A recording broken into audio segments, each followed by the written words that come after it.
Hello, hola, welcome to Oye Cinema Club.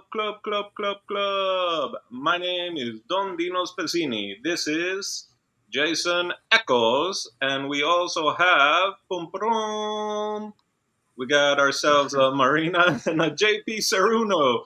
And tonight, or today, or in the morning, we will be talking about Action Jackson, the 1988 film with Carl Weathers, R.I.P.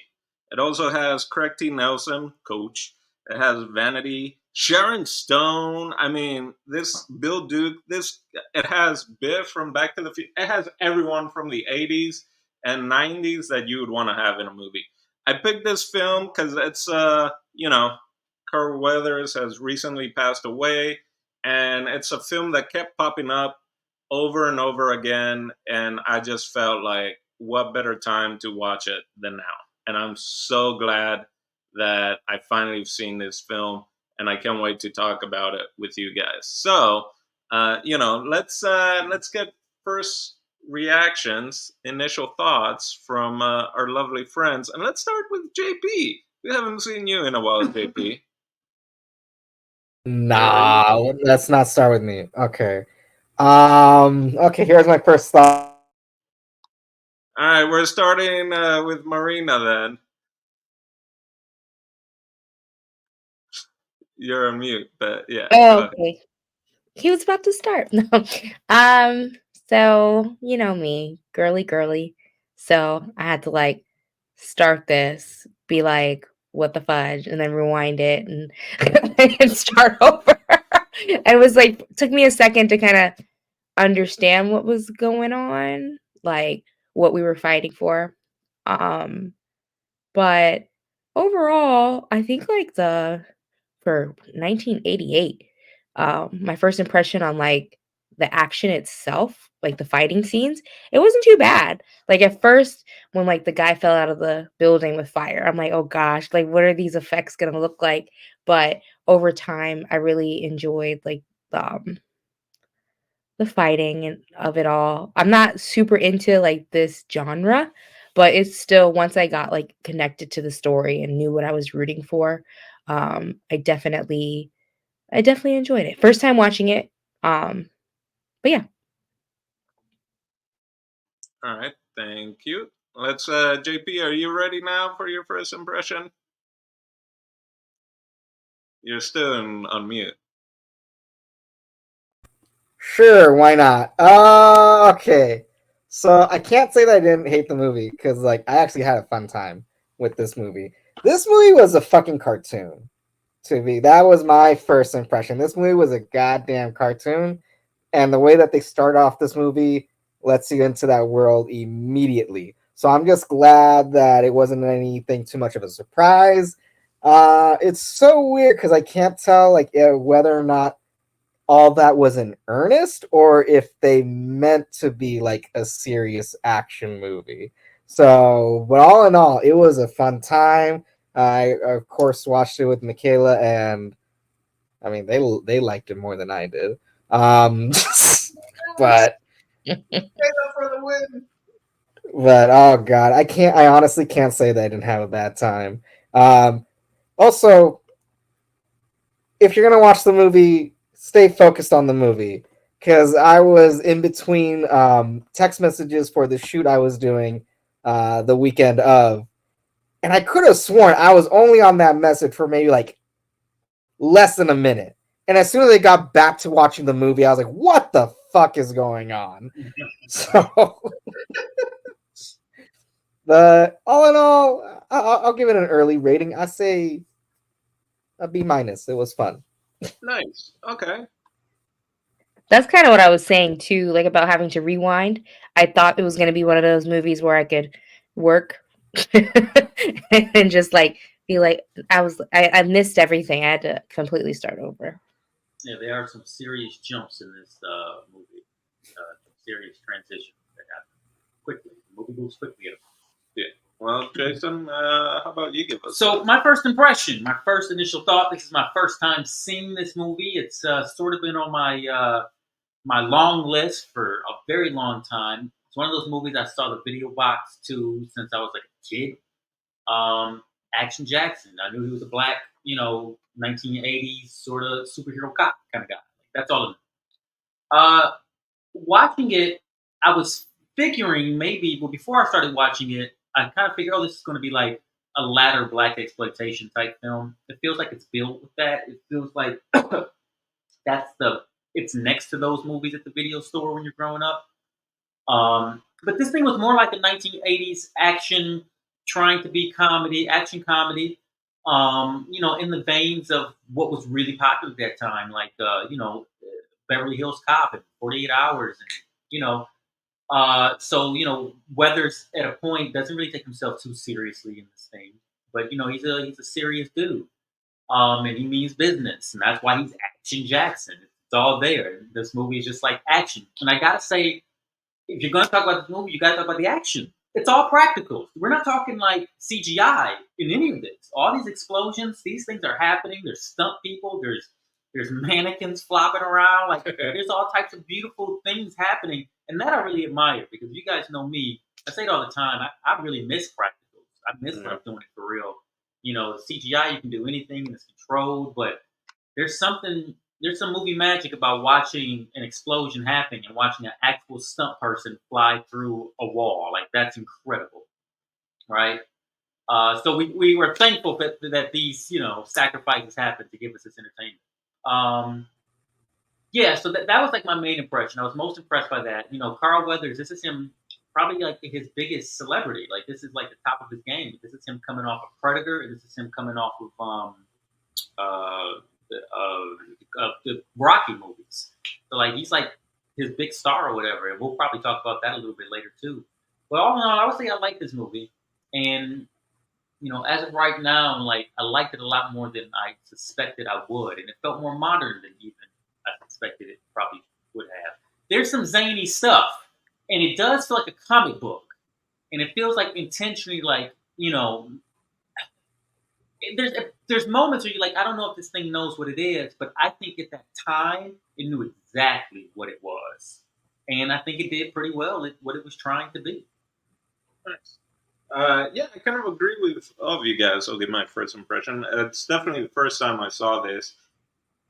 I also kind of felt that this was going to be more on the black exploitation kind of film, but it's more than that. I feel like it gets sold as that, but now that you're saying like they don't take themselves too seriously at times, it almost feels like a Last Action Hero type of film or something where it has the action, it has the one-liners, it has everything, it has the funky little sound effects at times, like or weird like almost like wink at the camera, like So it has all those moments, but yeah, the action scenes. I mean, you have the guys in the big, like clearly big suits on fire, so they can only do like the 4 or 5 steps before they like have to fall, and you can clearly tell that they're like wearing that thick ass, rubberized, flame retardant.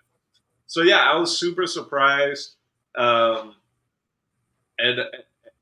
yeah, there was way more dialogue and stuff like that in between the action scenes, and just when you oh man, it had such a cavalcade of characters. Is that the right use of that word and phrase?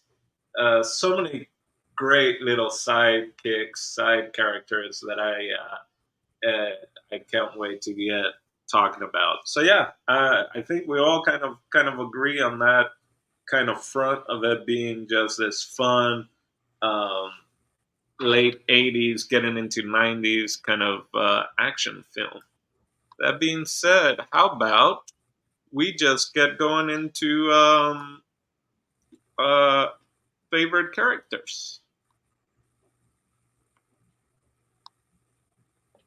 Is it just All right, well then I'll jump in. Yeah. There's a lot of characters that could easily be your favorite in this thing. They're all over the place. I mean, I didn't even realize this many like recognizable actors would be in this thing. That's what also makes it feel like it's not that long ago. You got Bill Duke and the guy who played Coach. Um, like Vanity is in this thing, so I'm gonna have to go my favorite character. I mean, Sharon Stone's in this thing. Like, it seems pretty loaded with like character actors from that time. As well as like people who went on to be like huge movie stars. But I gotta say, Vanity. Honestly, I didn't know Vanity was even in another movie other than Purple Rain. And then she pops up in this thing, and she's beautiful and dynamic, just like. Oh, I also knew that she was in The Last Dragon, so I knew she was in those two. I didn't even know there was a third Oh. movie. She's beautiful in this thing, but then she's like a junkie as well, which is like a weird storyline. The hero is falling for this junkie, but he can't mess with her as long as she's still on that junk. But then, like within 48 hours, she goes cold turkey. She ain't on the junk anymore. She kicked Ex it. junkie. She kicked it clean. He goes, "That's what I'm talking about." So I'm like, I get the messaging, but it's just like this happened too fast for me. Like I needed like 10 episodes at least, right? Wait, Yeah. are you getting her mixed up with Apollonia? That Apollonia is the band that she's in. Well, I thought that was a different actress altogether, though.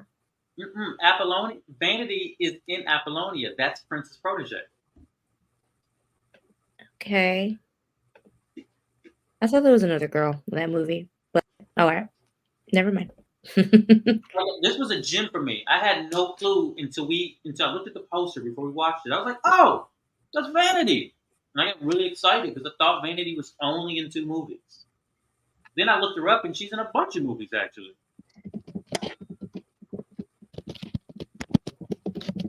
Nice. Yeah, for me, there's so many good ones, especially like it's like so many of these side characters were all uh, actors that I just remember as a kid growing up and watching Van Damme movies, Schwarzenegger, Stallone, even Steven Seagal, all that. So I was just having a treat of just like, oh my god, like a little kid. But his voice alone, who was the boxer, like the motel guy that was supposed to be the boxer, and gravelly voice, and like who. I was even telling him it was kind of like a video game. Like he had to go on these little kind of like side quests, and then at the very final scene, they all pop up and they all take part of like the beatdown. Like out of where? Like the old motel clerk is there and he's punching The people. bodyguard. Yeah, the bodyguard who I thought was with Coach as a bad guy, but I guess was just actually a bodyguard for. Yeah, it was wild. So I think the motel owner, just because his voice, I was just mesmerized by his gravelly voice type of thing, and just when he actually showed his moves, and then the cop's like, "I know whatever, whatever the boxer's name was," and he's like, "You know it." So yeah, I would have to go with him. What about you guys? Got a favorite character? I was leaning towards Vanity 2 or Sharon Stone's character.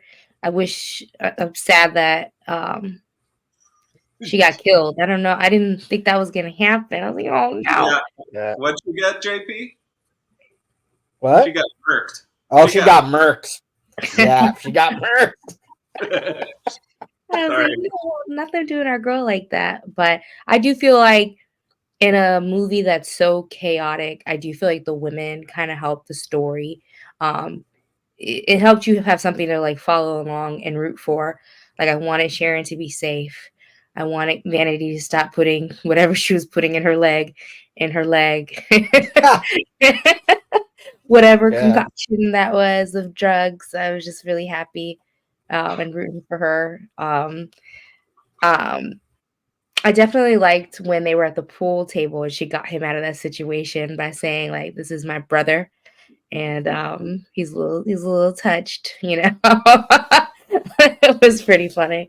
Yeah, but like I said, like it being super girly watching something so like manly fight. It was good to have something to turn to with a plot and where I'm just like, oh yeah, gotta protect these girls. We It failed. very much seemed like that was by design, doesn't it? Her character to play play also the sidekick to the hero, and thus she takes on she inhabits the role of the comic relief as well. Like when she's like high, she becomes like funny, which I also don't like. It Lips are feels getting weird. right, and Yeah, they never said it was heroin, but I can't not think it was heroin. they said the H at some point. Oh yeah, Yeah, that one time I heard the H, and I was like, yeah. They're talking You about do heroin with an injection in your You- thigh? they're making so light of it. Like I feel a little. It just feels a little like weird today. well, they weren't wrapped. Out of the things that I know, you got to wrap it to put it in the vein, but then it had that weird ass, almost like steampunk kind of syringe from you could say the 50s or 60s, and I was like, was that still a thing in the 80s? Or we do it? I told him, I was like, oh, this must be a new master drug or whatever that's come out that he's trying on his side piece. But I At guess first, I not. thought he was doing like undercover Botox when he brought that thing out, and I was like, but then it like bent down. I was like, oh, okay, this is a And drug. was undercover, then I guess.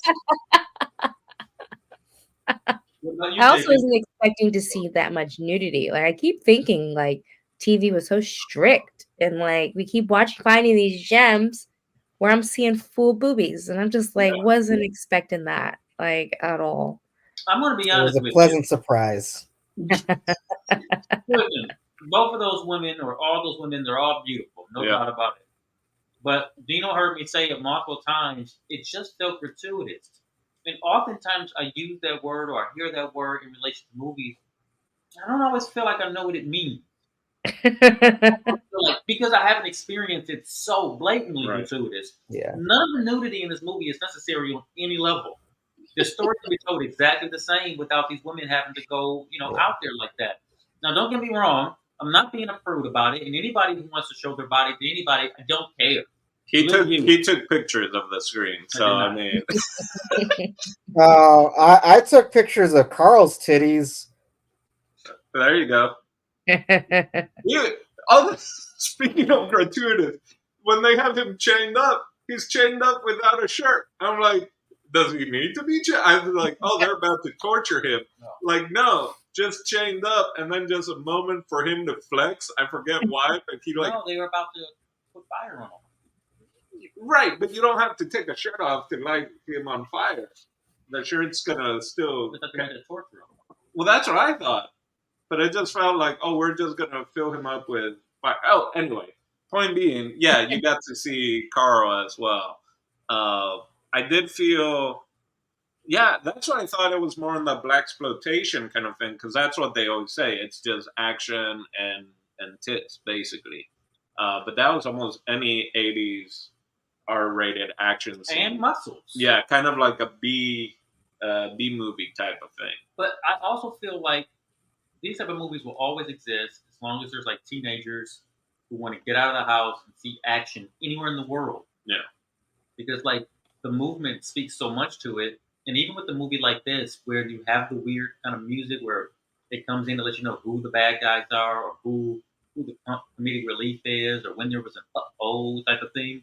It's for everybody to understand. It's for international audiences to catch the nuances that maybe aren't delivered like, super on the point or on the nose. Oh man, I almost want to watch this in Spanish now. Spanish dub really take me back home. I'd love to hear what the boxer motel manager sounds like in Spanish.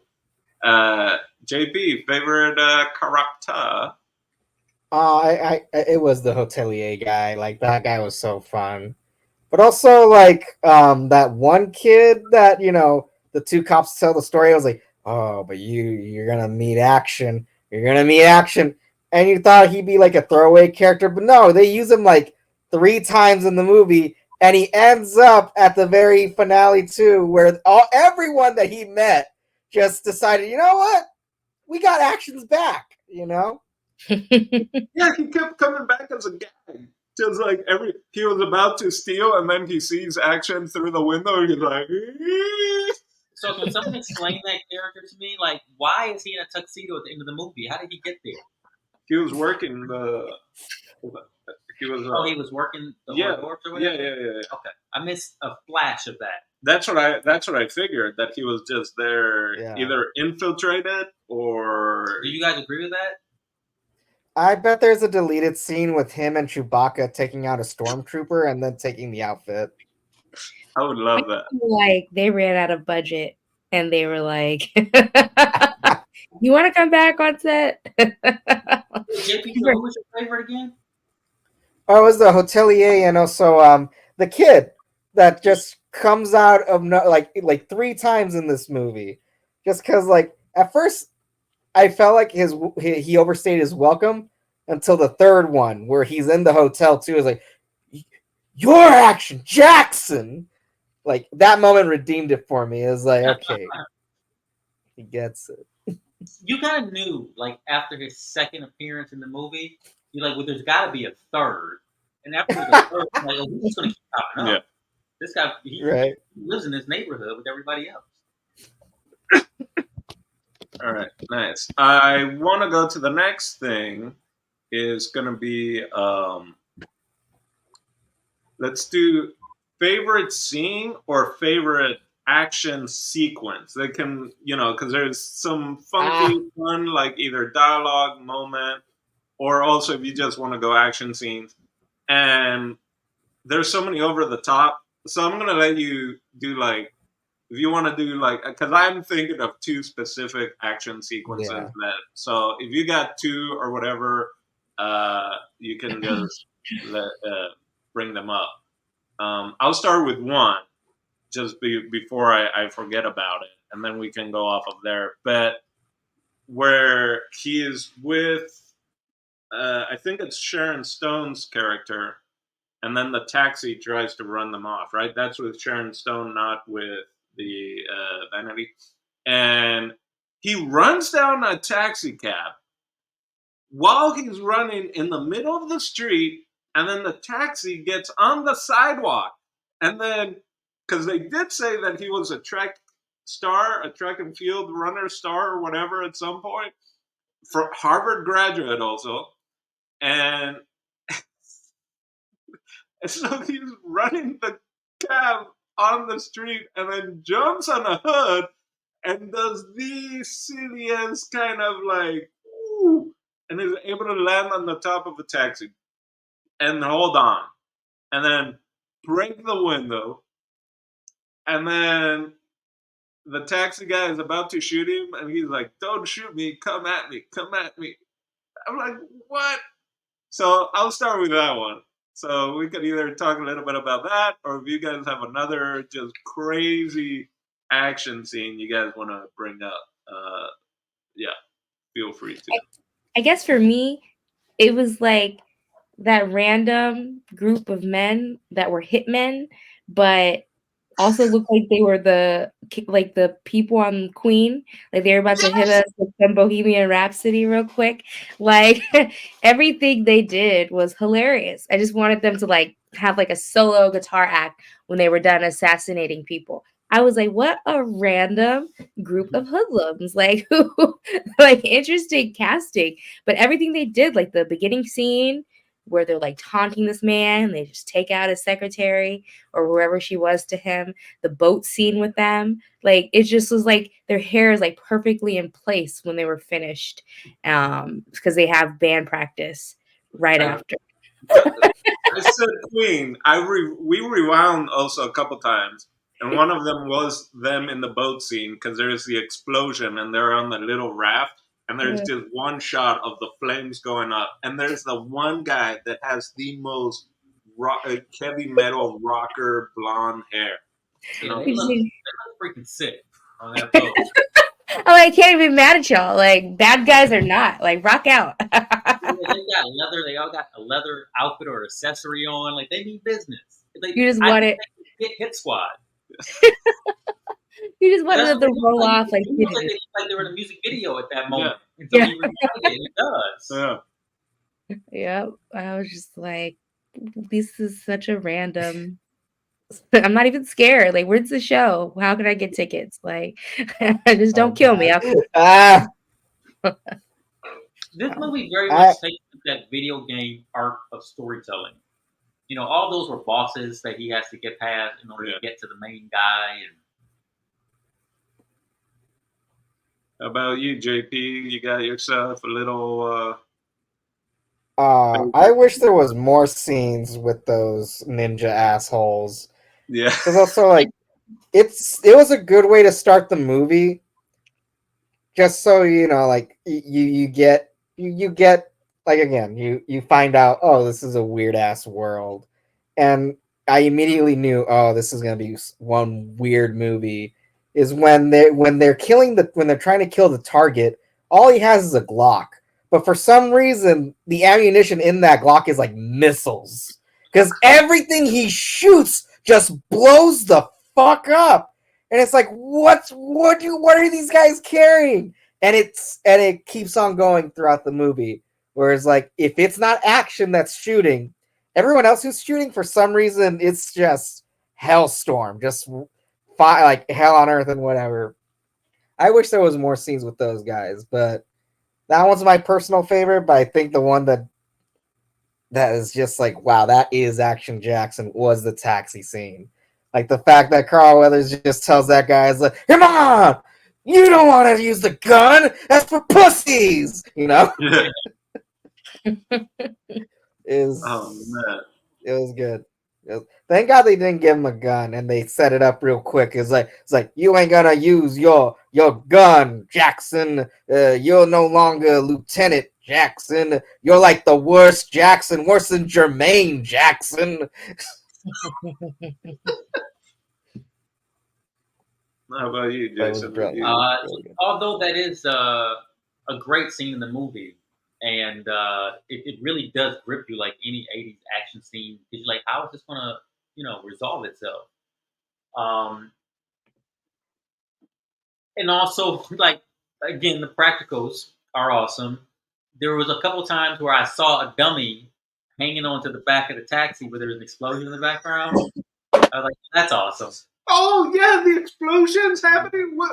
Yeah, I was like, this is awesome. Like, that this is happening. But someone's filming it and they're catching it, and that's like, it's hard to set and reset that stuff. To the level of the Naked Gun movies, Yeah. or like Top Gun, Hot Shots, or one of those. Just as big as any action movie would have been at that Terminator. Honestly, like, this was right there. Honestly, like, as far as like the creativity and the amount of money and effort they put into creating these action sequences, Yeah. it didn't disappoint. This was an action movie.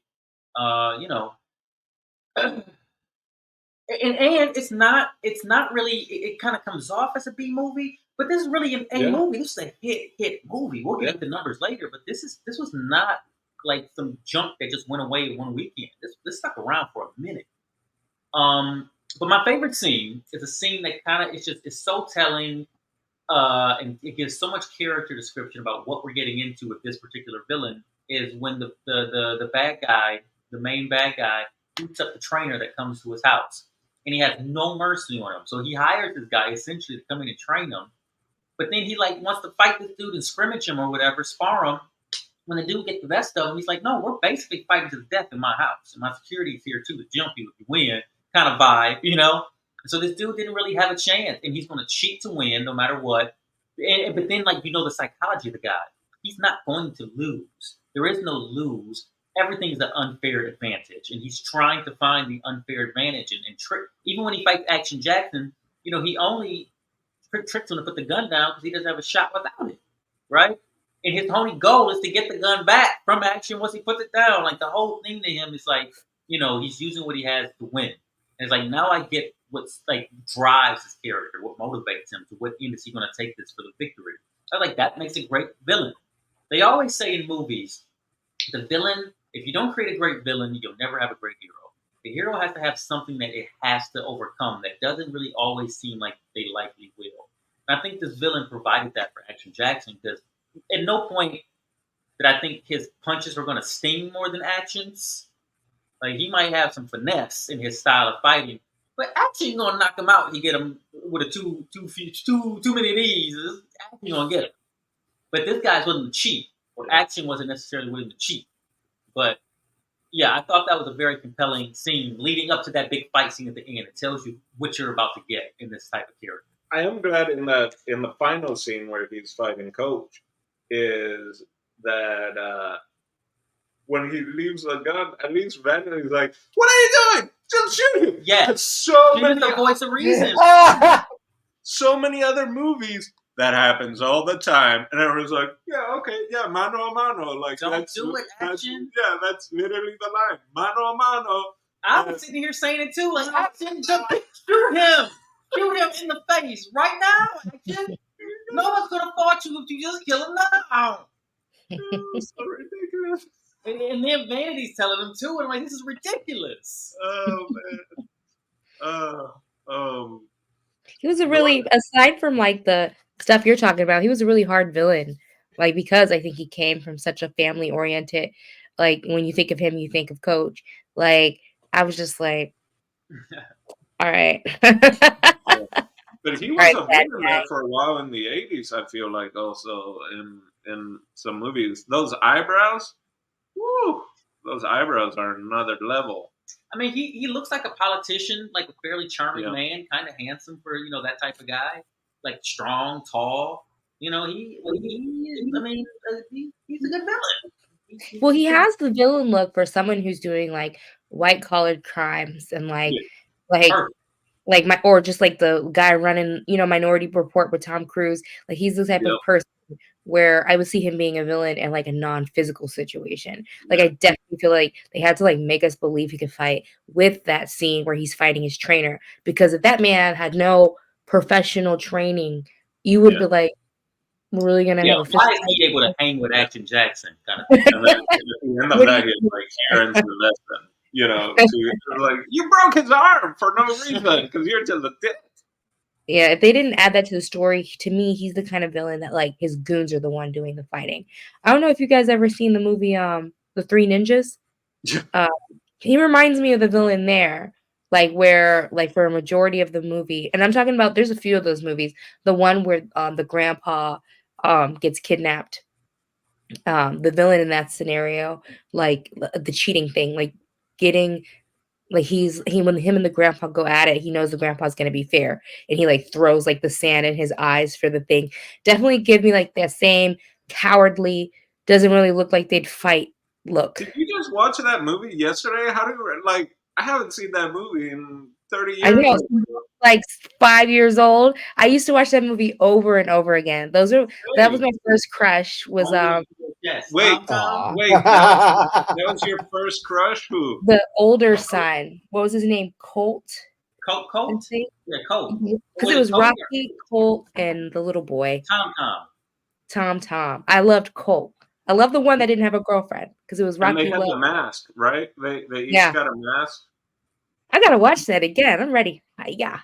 Yeah, Alright, I so just saw a little behind the scenes of that. I haven't seen the movie, but just that I think one of the robbers with this is a little sidebar was actually like the boom mic operator, whatever, and it basically another actor who was supposed to play the part was kind of like just quit on the day because either the lines or something, and they were looking for like a surfer dude type of thing, and the dude was like, "I could do it," and they put him in like a scene while they were trying to figure out how to replace it, and then they're like, "Oh no, yeah, this guy's great." Oh, that's super dope. Yeah, and that's the same one too, because that's the one where the two guys that are like really like totally dude, they come in and kidnap the kids, or they tried to.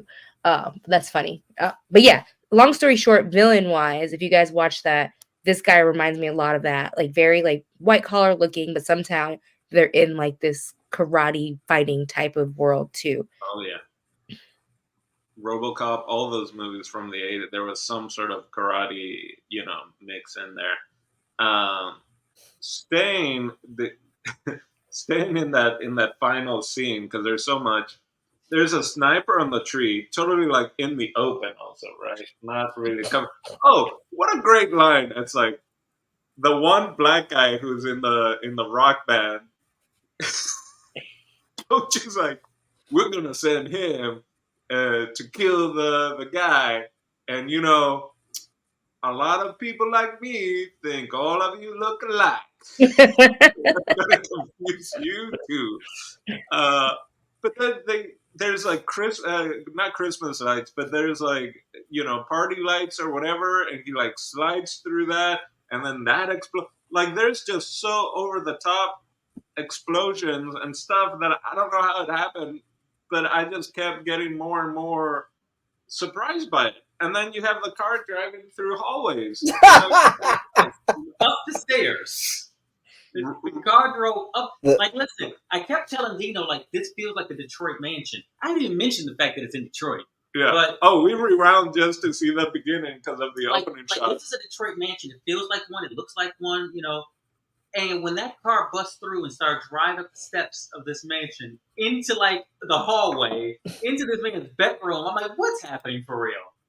Like, who signed off on this? Detroit built some good cars.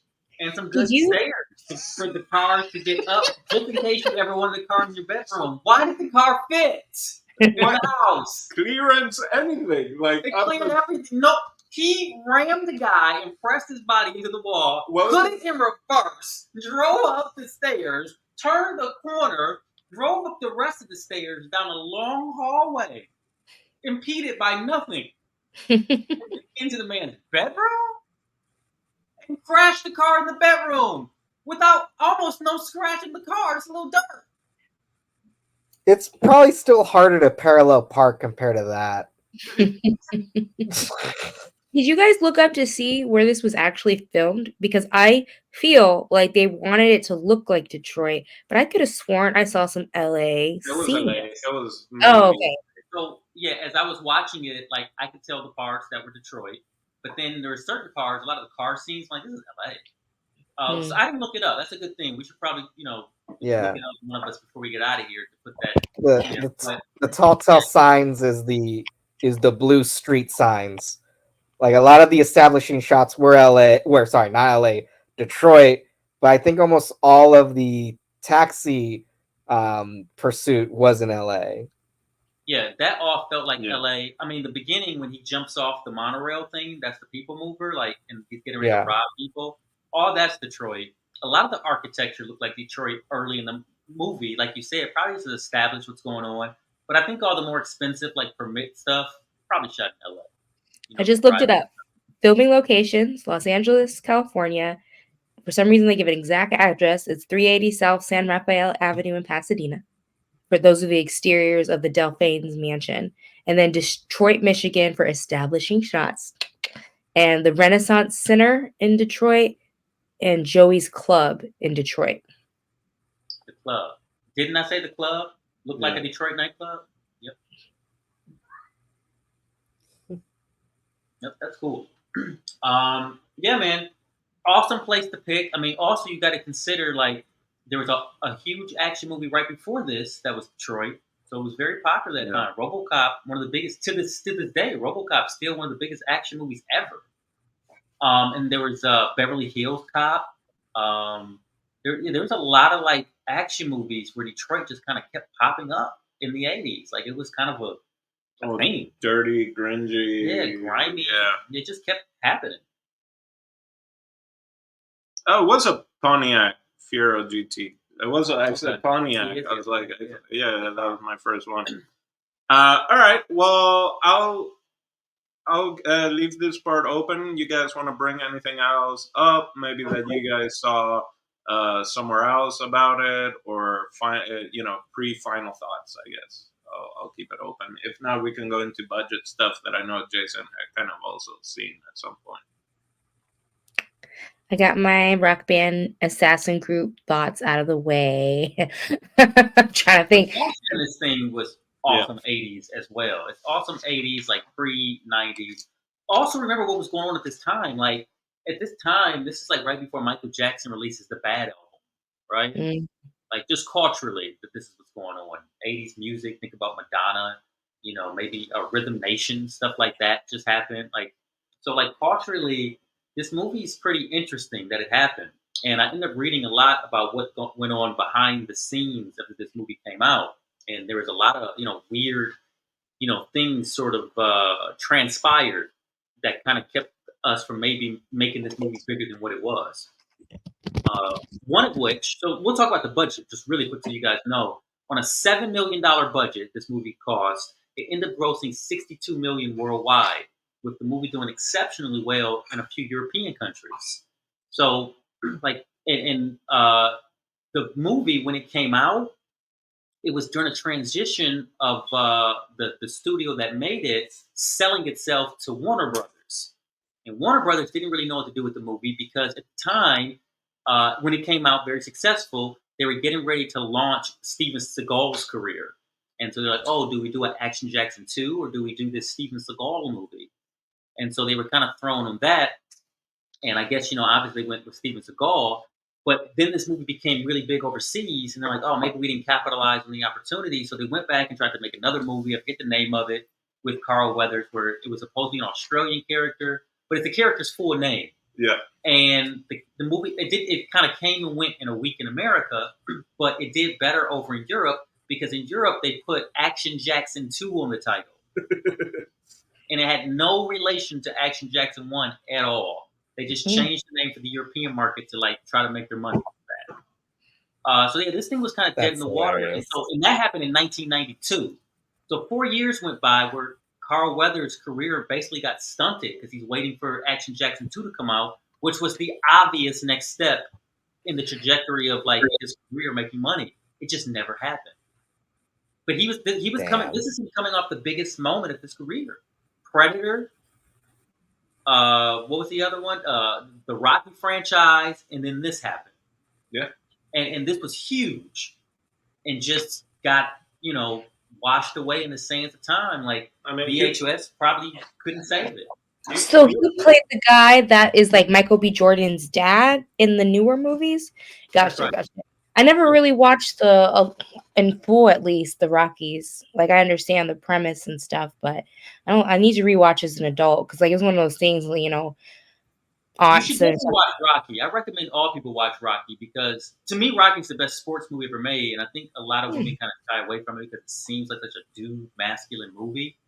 But it's really about a guy and a girl in the film and their relationship, and it's about a guy's struggle, to make something of himself in the later stages of his life, of his career, essentially. And so it's more of a drama. It almost feels like if Rocky was made today, it probably would be independent. It kind of feels like an independent movie, even though it's MGM. And the other interesting thing to me about that kind of movie is that it also feels like maybe not quite an A24 film, but definitely something kind of small and genuine. There's a lot of heart in that movie. I think that, and it won the Oscar. So, it's not crap. Highly recommend. Michael B. Jordan's dad is Action Jackson. Just if you're really into cinema and history of cinema, you get that's one of those you have to watch as if you're into that, because there was such a big moment in that period of cinema that also there was Rocky, and then from there kind of the underdog kind of stories in sports, in fighting, and other movies just took and ran. And then how that franchise, talk about a franchise, right? There was a 4 just till the 90s, and then a break, and then one more, I think, and then so I mean that's one of the original, franchises before that was super profitable or whatever. Now you can be it affected so much. Then you have Mr. T. Then you have it changed WWE. It changed so much of just showmanship and everything that So it's definitely there aren't great movies, I'll say, but they're good movies. I love all of them. They're entertaining. I love every last one of them. I love all of them, and I love the first 2 Creed movies. You didn't like the last 3? I didn't like the last one. It just I get what he was doing with it, but I'm like, yeah. All right. I get it. I respect it, just not for me. And then it didn't age well because Jonathan Majors is in it and just doesn't have the best. Oh no, I thought Jonathan Majors was great. I thought the direction of it didn't make. Did you see it? No. She hasn't seen any. Did you see Creed then? Oh no, I saw the first 2 Creeds, and I want to say when I was a kid, I watched 2 of the Rockies, but my memory of it is a 5-year-old, not like watching adults. You know, like I remember my kiddie movies more so than I remember adult stuff. Like, but Like Three Ninja, apparently. yeah, you know. Got my snacks, got my boys, my my 8-year-olds that I thought were 17. Right, and Oh your kid no. It's funny, I watch stuff like that now, like just movies that like I thought those kids were like what's that movie where he's controlling robots and he's like hanging out in the attic? Remote. You guys remember that? he's hanging out with a robot in the attic. Is that the one where the alien ship takes him away? Mm-mm. It's a movie about this kid who like he loves remote control cars and stuff.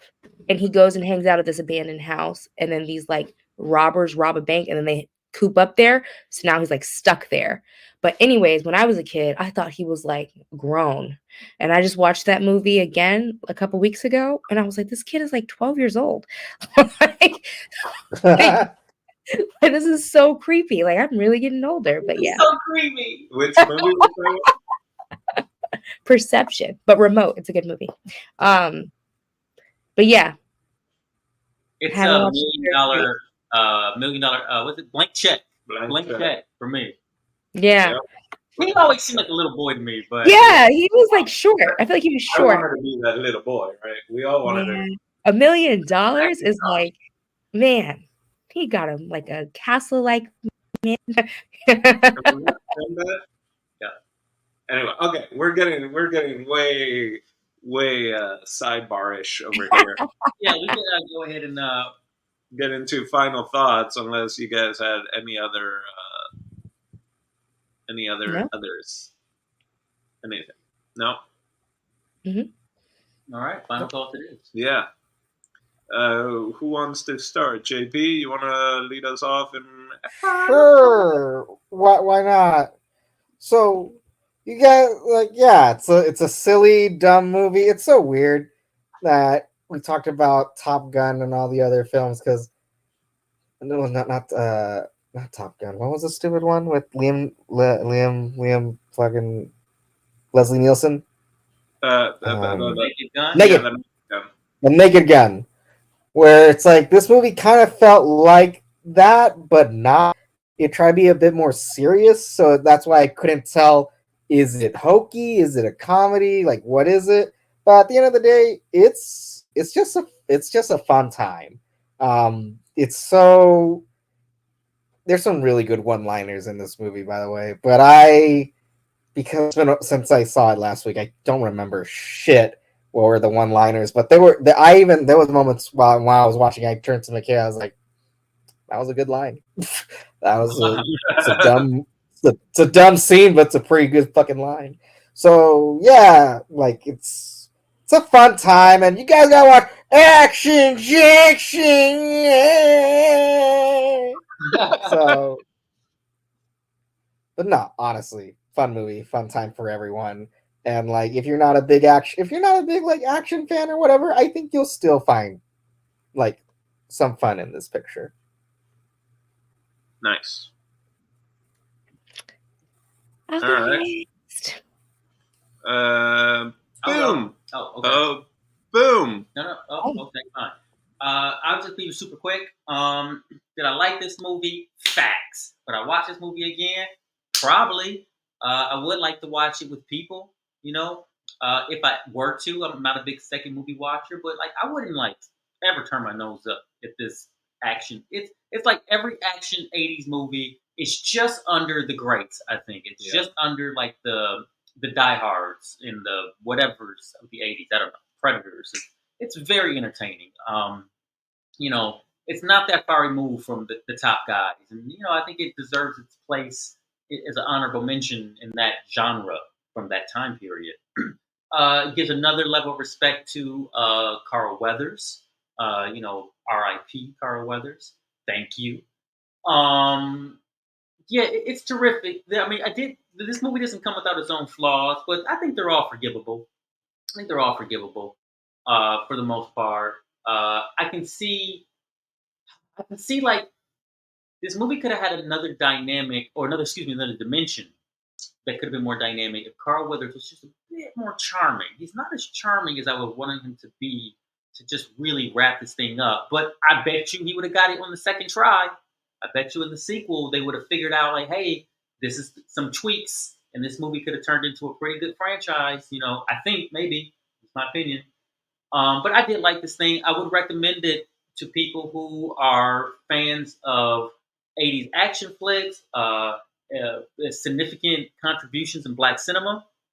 I would say people who like 80s, sort of weirdness. This thing can be a little, hokey at times. Like sometimes the dialogue's a little weird. Sometimes the performances are a little weird. Vanity, I love her. And sometimes things seem to come out of nowhere, but I think that was in the 80s. The 80s kind of came out of nowhere. So nobody was expecting the 80s, and it happened. So yeah, this is a pretty cool movie. I do recommend. Nice. All right. Unless you're offended by the women bodies, boobies, because there's some boobies that pop up, so I gotta put a booby warning on it. Gratuitous booby warning. All right. Did you go, Marina? I did not. You cut me off. Damn. I cut you off. No, you didn't. Dina was like, "Whoop, Oh, that's Christy." right. Sorry about that. Sorry, Dina. Sorry, Dina. Why'd you do This movie taught me not to do drugs that go in my thighs. that? Yeah, things get crazy, but yeah, overall, it was just that, like goofy. A lot of things changing in cinema. A lot of things like they were still learning. With like the dummy. I don't know if like some of the dummy stuff was like intentional or just like they just went with what they could. For some of that. Um, I probably won't watch this again. Like unless it's like unless it's like on like TV and I too lazy to change the channel. You ever have one of those days? Yeah. Recommending, you know, I'm in a group of guys and they bring up something, I could just pretend to know what I'm talking about and be like, "Have you guys seen Action Jackson?" Um, funny thing too, I struggle to say this title. I don't know what's up, like, with saying Jackson, like, in 2 words. I wanna say, like, Jackson, and it's just, like, I struggle with saying that. Um, but, yeah, like, you guys keep me in tune with things I would never watch, so it was kinda cool to see, and like I said, once I got to know the story and I had something to root for, it was a lot more interesting for me in the way that I like to watch movies, but one and done for sure. Yeah, those are my final thoughts. Nice. All right. I guess I'll go real quick. I love this film. I don't know why. It, it was just this like nostalgia back for me, and talking about like the troubles with the idea of the sequels and all that. He came up with the idea on the set of Predator. That's why there were people, those other actors from Predator were in it, like Bill and stuff like that. And that's a shame because he would have been right up there with all those other films, like him over Seagal. Any, especially especially how things went, definitely. But it was just funny, and I agree. He didn't quite have the charm in, but like you see later on, like by the time he got to like Happy Gilmore and all that, he had the charm down pat. So I do agree that like for the money that it made and all that, yeah, if you had a sequel and stuff like that, it would have definitely have increased and probably gotten better. Yeah, it's that weird, like, is this a serious action? It is a little bit in the spoof because he was talking about how with the producer, I guess, one of the producers in Predator, of their love for black exploitation. So I think it's almost like what Joel Silver was a producer on this. Yeah. Also, I should mention. So it's from The Matrix. Yeah, so it's a little bit almost like pre-Black Dynamite, right? It was like it had the same elements, but it knew what it was doing. But at the same time, and that's where I don't know, like that final thing, like, oh, I can be with a junkie or whatever. And she's like, ex-junkie. Like, oh, that's what I'm talking about. Like, what? But they actually kind of dealt with the drugs. kind of like try to at least. So anyway, love the film. I would definitely watch it again. Like you said, flipping through the channel, if this was on, I would watch this. Like, oh, I gotta wait until this scene. Oh, the taxi scene's about to happen. Or if it's later on, like, I gotta see that car go up the stairs. Like any of that. And I would love maybe see this as a screening, maybe at the Vista or the New Beverly, like full of people. Like, why not? Like, maybe now there'll be maybe a little uh, multiple screening that films that he was in that could be fun to see.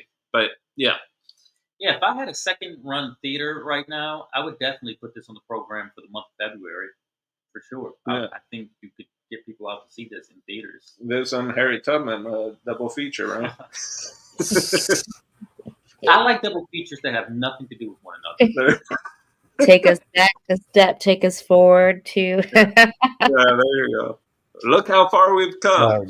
The Lego Movie and then Schindler's List. Two things that don't go together at all. Okay, well, if that's everything, Yeah. I guess I got a question Yeah. to wrap us up, and that's Okay. Steve. What do you got for us next week?